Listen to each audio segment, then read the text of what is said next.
नमस्ते दोस्तों। लोक शिक्षण संचालय गौतम नगर भोपाल मध्य प्रदेश से आदेश जारी हुआ है। दिनांक 3/9/2025 आज ही की डेट में हुआ है। ये आदेश किस संबंध में दिया है हम आगे देखते हैं। और अगर चैनल पर नए हो तो चैनल को लाइक कीजिए, शेयर कीजिए, कमेंट कीजिए और चैनल को सब्सक्राइब कीजिए। तो क्या दिया आदेश में हम देखते हैं। लोक शिक्षण संचालय मध्य प्रदेश गौतम नगर भोपाल प्रति समस्त संभागीय संयुक्त संचालक मध्य प्रदेश, समस्त जिला शिक्षा अधिकारी मध्य प्रदेश, समस्त विकासखंड शिक्षा अधिकारी मध्य प्रदेश, समस्त संकुल प्राचार्य high secondary school Madhya Pradesh. विषय है शैक्षणिक सत्र 2025-26 में शासकीय विद्यालय में रिक्त पद के वृद्धि अतिथि शिक्षक की व्यवस्था के संबंध में। संदर्भ में दिया है संचालनालय का पत्र क्रमांक 199 दिनांक 26/6/2025 उपरोक्त विषय अंतर्गत संदर्भित पत्र अनुसार शैक्षणिक सत्र 2025-26 में शासकीय विद्यालय में नियमित शिक्षक की अनुपलब्धता होने पर शैक्षणिक व्यवस्था के सुचारू रूप से संचालन हेतु अतिथि शिक्षक का व्यवस्था का प्रावधान है। वर्तमान में अधिकतर विद्यालयों में अतिथि शिक्षक की व्यवस्था की हो गई है। सितंबर माह में उद्भूत होने वाली रिक्तियों पर अतिथि शिक्षक व्यवस्था निम्नानुसार निर्देश प्रसारित किए जाते हैं।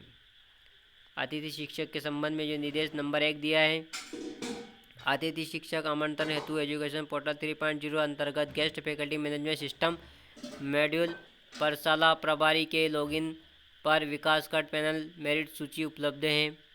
शाला प्रभारी विद्यालय में रिक्त पदों के विरुद्ध अतिथि शिक्षक की आवश्यकता होने पर निम्नानुसार कार्रवाई करेंगे। यानी कि जो शाला प्रभारी अपनी आईडी एजुकेशन पोर्टल पर लॉगिन करेगा उस पर वहाँ पर अतिथि शिक्षक की पैनल सूची उपलब्ध हो चुकी है। फिर अगला पॉइंट 1.1 पर विद्यालय में किसी आवेदक के द्वारा यदि विगत सत्र में रिक्त पद के विरुद्ध अतिथि शिक्षक के रूप में कार्य किया है तथा आवेदक का नाम विकासखंड की पैनल सूची में है तथा उस विषय का रिक्त पद है तो उस आवेदक को प्राथमिकता के आधार पर उसी विद्यालय में रखा जाएगा। यानी आवेदक पहले से वहाँ पर काम किया है जिस आवेदक ने, तो उसको सबसे पहले उसी को प्राथमिकता दी जाएगी। पहले उसने काम किया है पुराने वाला अतिथि शिक्षक के लिए है।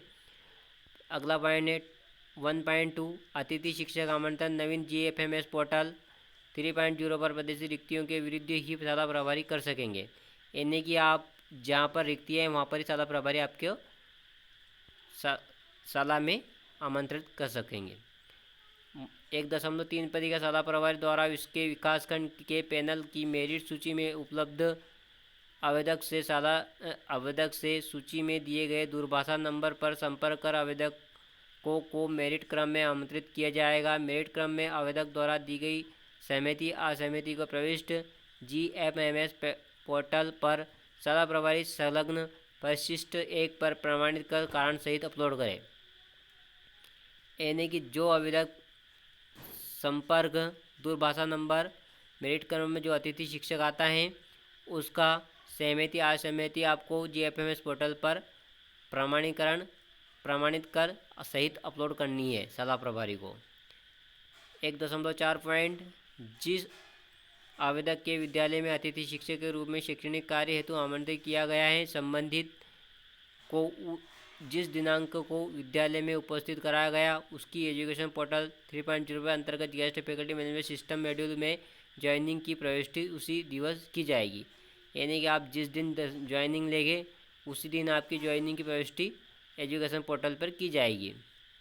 1.5 है शाला प्रभारी आवेदक को विकासखंड मेरिट पैनल सूची से ही आवेदक को आमंत्रित करेंगे।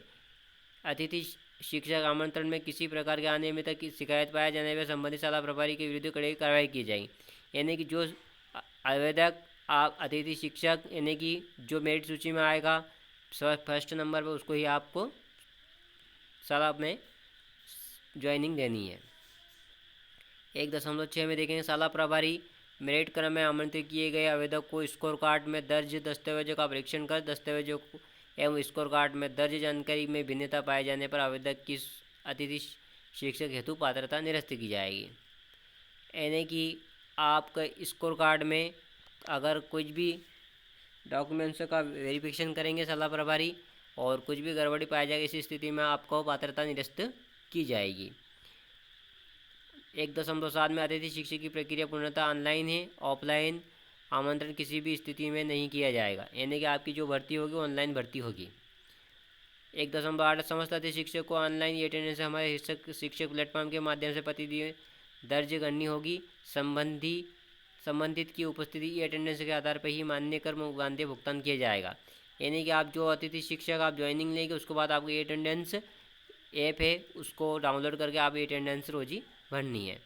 1.9 में शाला प्रभारी द्वारा की जाने वाली कार्रवाई हेतु हेल्प मैन्युअल पत्र के साथ संलग्न करें। और दूसरा पॉइंट है, उक्त कार्रवाई दिनांक 3/9/2025 से प्रारंभ की जाएगी तथा अतिथि शिक्षकों को ऑनलाइन दिनांक 8 सितंबर 2025 से कराया जाए। यानी कि ये कार्रवाई 3 तारीख से आरंभ की जाएगी और ऑनलाइन 8 तारीख से की जाएगी। फिर ये अपर संचालक लोक शिक्षण संचालनालय से जारी हुआ है आदेश, और यहाँ प्रमाणीकरण दिया है। प्रमाणीकरण आपको भर के उसमें शाला प्रभारी के सील साइन हस्ताक्षर करा के उसको देना है वहाँ पर।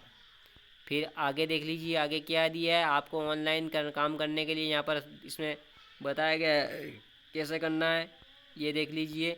और इसको मैं लाइव करके दिखा दूंगा अभी अगले वीडियो में कि आपको कैसे करना है। तो इसलिए आपको चैनल को लाइक कीजिए, शेयर कीजिए और कमेंट करिए, और चैनल को सब्सक्राइब कीजिए। मैं इसका लाइव पूरा बता दूंगा आपको कैसे ज्वाइनिंग लेनी है, इसमें शाला प्रभारी द्वारा कैसे लेंगे। तो आप चैनल को सब्सक्राइब जरूर कर देना। इस टाइप से आपको करना है, तो मैं इसका लाइव बता दूंगा, तो इसलिए आप चैनल को सब्सक्राइब कर लीजिए। फिर मिलते हैं एक अगले वीडियो में।